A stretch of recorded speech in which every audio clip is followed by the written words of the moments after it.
what you would expect. Yeah. Okay. If we're going to stereotype a small rural mountain town. Well, stereotypes have grains of truth. Well, they do. Some, usually. I mean, they're a real time saver if you think about it.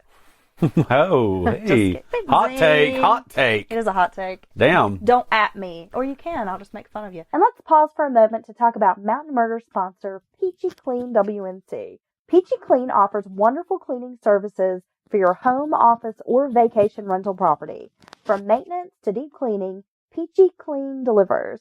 Peachy Clean does such a great job, they'll never know there was blood on the floors or the walls. Ha ha ha. Nervous laughter.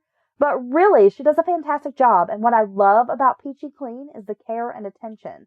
She uses all natural cleaning products which are environmentally friendly and safer for your children and pets. To schedule a free estimate, call 828-646-7861 or email peachycleanwnc@gmail.com. And that's clean with a K. Again, that's peachycleanwnc@gmail.com. Johnny Waldrop was known around town as, Dylan likes to call these folks, a shitbird. Oh my God, I can't believe you said stereotype, save time. Okay. Yes, so Johnny's a shitbird. Well, you're a white male, and I would say that's a good stereotype of you, and it saves a lot of time. Oh, okay. Okay, so what's this shitbird doing? He's a shitbird. He had done stints in reform school, had been in and out of jail. People called him a chicken thief because he was known to steal anything he could find from neighbors. Hey, and taking somebody's chickens literally was a big deal back then still. On the Monday morning of Nancy's disappearance, he had shown up at Ed Walker's home to wake him. Ed confirmed as much, but it was years later, 1984. So we're talking 14 years after Nancy's murder. Okay. Which has remained a cold case for 14 years. Damn. At this point. Waldrop was facing jail time. So he decides that his story about what happened on that morning we're going to drastically change. He was facing state prison for violating probation. He decided it was time to finally come clean and divulge details in the Nancy Morgan case. His conscience. He told the sheriff, E.Y. Ponder, that Nancy was killed by Ed Walker. Jeez. In 1984, Walker was living in Florida. 14 years after this, he's moved on with his life, right? He's working for a Dodge dealership. Pretty successful guy. He's married, has a daughter, lives in a condo, owns another house. Oh, damn. A boat. I mean, he's living the dream, right? He's doing the damn thing. He's living in Florida. He gets charged with rape, obstruction of justice, and first-degree murder. Just off what this one shitbird said when he's finally facing some significant prison time. His life immediately hurtles downhill. He lost everything. He lost his 2 houses, his boats, cars. His wife lost her job. I mean, this whole man's life is just fucking rattled. It goes to trial. At trial, Johnny Waldrop testified that he had spent Sunday night hanging out at his house, and that's when he heard some weird noises coming from his neighbor Ed Walker's home. He goes over, gets inside the house, and that's when he sees Nancy on the couch. Another man was in the house as well, but he doesn't know who that man was. Nancy was naked with a cord around her neck, hands, and feet. He said when he tried to help her, Walker punched him in the nose, then threatened him. Walker forces Waldrop to drive Walker's car as Walker drives Nancy's car to this desolate road where she ends up being found. Why didn't you say this shit 14 years ago, dude? There's my question. Nancy, this deceased woman, victim of this crime, she, her whole reputation is on trial. Jeez Louise. They bring up all these stories of her promiscuity, alcohol use. Black panties with red lace. Yes. I mean, they're talking about her undergarments. I know, I'm like, what is this, a Steve Miller song? Black panties with an angel's face, abra. Okay, I'm gonna stop. Oh, man, is that how that goes? Yeah, I'm sorry. I'm like an encyclopedia of song lyrics. Yeah, I fuck them up. They even had her landlady on the stand. Talking about the liquor and all this mess. Her questions like, had Nancy ever asked you if male visitors overnight were acceptable at her house? And well, I'm saying, who didn't have a jug of shine in their damn cabinet? I bet every damn house through there has a jug of damn white liquor in the cabinet. It's what we do around here. I mean, everybody's got a quart. I mean, eventually the judge agrees to drop the rape charges as there was no physical evidence tying Walker to the assault, but continued on with the murder charge. And this whole trial was just bungled. Sounds it. They didn't have shit. Yeah, you got this one star, and eyewitness, even up, I don't know, a lot of them damn cases that are getting turned over nowadays were back during this time with some sorry-ass eyewitness accounts, and they have people in jail for them 25, 30 years. Eyewitness, it's human nature, even if you're trying to do the right thing, and you think what you saw, eyewitness testimony is notoriously unreliable for many reasons. The defense does a pretty good job of tearing Johnny Waldrop a new one. I'm sure. I mean, they pretty much embarrass this guy on the stand. They paint him as, here you are, you're just saying this to try to save your own ass. Right. And, which seemed I mean, but he they would brought him later in interviews say that he felt basically like he was completely humiliated on the stand. Good. Yeah. Because I'm going to guess you should be, because you're a fucking shitbird and you started early. But they brought him back to Madison County for the trial, right? Oh, yeah. He had to leave everything in Florida. He had to sell everything he owned, lost his job to try to pay for a lawyer. Right. His wife ended up losing her job. Devastated his family. It did. I mean, it really, at one point, when they were up here and this trial was happening, he was saying that he and his wife had like $25 between the two of them. But then you got this jury of your peers, which is, I think, ironic, and many times it's a very ironic statement, because a lot of times that jury is not the defendant's peers in any manner. But you got this very conservative jury, right? And they're hearing all these salacious details, things that you can't unring that bell, right? Once you say these things, even if it's objected and struck from the record, they're going to keep thinking about a bunch of old biddies. They're going to be thinking about them black panties with red lace. The men's going to be on there talking about, but then the women's going to be like, oh my God, Harold. And, and then, I could only imagine sitting there staring at all these super conservative, old white people. I'm going to probably a lot of old white people. I'm sure. I'm saying, like, who else even does jury do besides old white people? A whole lot of diversity. No. In the jury. So, but I mean, I would not want to be in that defendant chair in front of these people in this case with these details. Fortunately, Ed Walker was found not guilty. Oh, I'm sorry. See, the jury did their job. More discussions on this cold case centered on local boys. So after this trial is said and done, Nancy's murder, still a cold case. No new leads, no evidence. They ain't got shit. But all these theories start sort of circulating. Well, there's a monster out there that killed this poor girl. This is where it gets interesting again.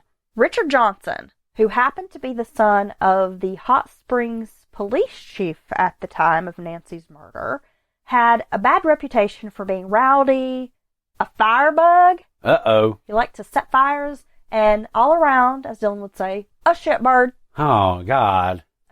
Many thought Johnson had something to do with Nancy's murder. Even after she was found, a lot of people were talking. Yeah, but that didn't get any damn traction with his daddy being the sheriff over there in Hot Springs. The police chief. No. Oh, the police chief. Yeah, E.Y. Ponder's the sheriff. Oh, I'm sorry. So he's a city cop. He's a police chief. The town cop. The police chief.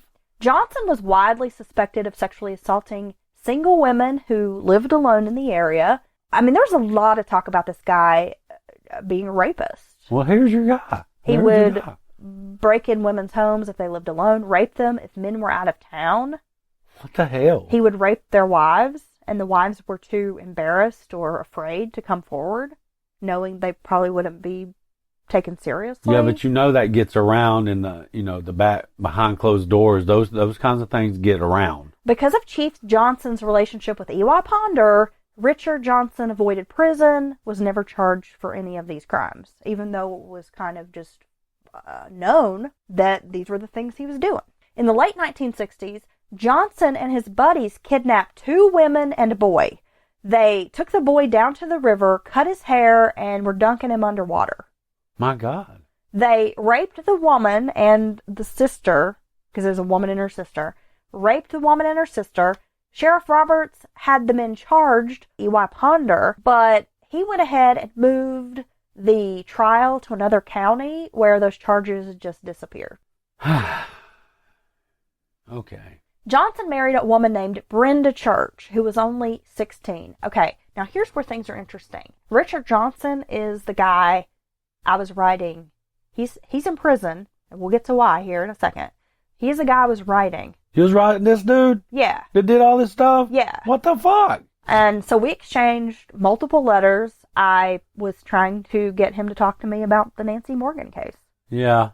But didn't really go anywhere. Oh, yeah? He's a dirty old man. Yeah. He really just wanted me to come visit him in jail or in oh, prison. Really? So you should have told him you wouldn't. I'd show up. Tell me, why you do that to them women, dude? And my mama was like, let's go! I was like, I don't know, mama. Okay, so Johnson married this woman named Brenda Church. She was only 16. So again, he's a pervert. Yeah. The pair had a son named Christopher and a daughter named Joyce. The marriage was turbulent. Brenda was badly abused and left Johnson more than one time. After 13 years of marriage, which brings us to 1984, the same year as Ed Walker's trial, she leaves Johnson. He was awarded temporary custody of his children because, again, Madison County courts, and it's who you know and who you blow, right? In early June of 1984, Leroy Johnson, the former police chief, Richard's father, rushed his 11-year-old grandson to the hospital in Asheville. The boy had been poisoned after exposure to an insecticide, which had been apparently sprayed around the house. Oh, so this no. kid's like really sick, on the verge of death, somehow manages to pull through. June 17th, which is, a couple week later, something like that, 5-year-old Joyce was brought to the hospital with pretty much the same symptoms, although she had no pulse and was not breathing. She was blue. She had been vomiting, foaming at the mouth. It was determined that she had been poisoned, and seemingly by the same insecticide. Richard had told friends he would rather see his kids in hell as for his wife to have custody of them. This fucking guy, dude. Johnson was arrested for the murder of his daughter. He was given a life sentence. In 1998, the author Mark Pensky, author of the book Met Her on the Mountain, which I have been using as a big resource for this story, sat down with Johnson in prison for an interview. Johnson said 4 other men had been involved, 3 from Hot Springs and 1 from Shelton Laurel. And here's what Johnson had to say. The Sunday afternoon when Nancy went to Ed Walker's, the men were sitting down by the French Broad River near Hot Springs. They saw Nancy drive by. They were all, hanging out, drinking beer, shooting the shit, and were still there at 3:30 in the morning when Nancy returned and drove past them. The men got this idea that they would follow her, so they got into 2 cars. They boxed her in on Highway 2570, flicking their headlights on and off. Finally, Nancy stopped her car. One of the men had a .25 caliber pistol, held it on her. They tie her up in the vehicle. Then they drive the 3 cars, including Nancy's government Plymouth, into Tennessee across the state line. Johnson said Nancy was still alive by Tuesday morning. Now remember, they find her body on Wednesday. And here was my thought. She couldn't have been killed right away. Right. If she's abducted on a Monday morning and they find her body on a Wednesday and she's in a vehicle with the windows rolled up. Yeah. In the heat of the summer. I mean, she would probably be kind of funky. But when they find her body, it's still fairly fresh. Well, he must be telling the truth on Well, that. this is why I'm saying, because I do believe there's some validity to the story. Ponder. Now, remember old Sheriff Ponder? Yeah. Ponder called Richard Johnson and said to him, if Nancy's still alive, you boys better let her loose. What the hell?